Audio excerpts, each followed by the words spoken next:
अस्सलामुअलैकुम, welcome to our family. आज हम बात करेंगे डायग्राफ के बारे में। So let's get going. लफ्ज डायग्राफ दो अल्फाज पर मुश्तमिल है। डाई यानी दो और ग्राफ यानी लिखना। लिहाजा डायग्राफ से मुराद ऐसा मुरक्कब है जो दो हरूफ को मिलाकर एक मुनफरिद आवाज बनाता है। आप कह सकते हैं कि two letters that make one sound और वन फोनिक।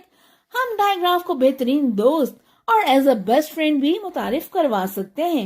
हरूफ का एक ऐसा जोड़ा जो मिलकर काम करना पसंद करता है। इंग्लिश, उर्दू और दीगर जुबानों में भी डायग्राफ होते हैं। इंग्लिश अल्फाबेट 26 लेटर्स लेकिन 42 साउंड्स पर मुश्तमिल है, जिनमें ये डायग्राफ शामिल हैं। डायग्राफ की दो इकसाम हैं, वाउल और consonant. Vowel digraph long vowels पर मुश्तमिल है। जैसा कि हमने वाउल्स की वीडियो में डिस्कस किया कि लॉन्ग वाउल की आवाज उस वक्त बनती है जब दो वाउल लेटर्स एक साथ आते हैं और इसमें पहले आने वाले लेटर का नाम ही इसकी आवाज होता है। मिसाल के तौर पर ए, आई दो वाउल लेटर्स हैं। जब एक साथ आएंगे तो लॉन्ग वाउल एक ही आवाज बनाएंगे। आमतौर पर वाउल डायग्राफ लफ्ज के बीच में आते हैं, हालांकि ऐसा हमेशा नहीं होता। मिसाल के तौर पर गेन, से और प्रे में लॉन्ग वाउल एक ही आवाज है। तो चलिए कुछ वाउल डायग्राफ की मिसालों का जायजा लेते हैं। A, pain.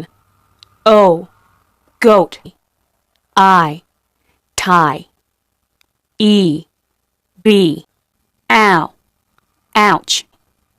Oi, oil. U, Q. Oo, moon. इसी तरह कॉन्सोनेंट डायग्राफ में दो कॉन्सोनेंट लेटर्स मिलकर एक मुनफरिद आवाज पैदा करते हैं। तो चलिए अब यहाँ पे कुछ कॉन्सोनेंट डायग्राफ की मिसालों का जायजा लेते हैं। Ch, chicken.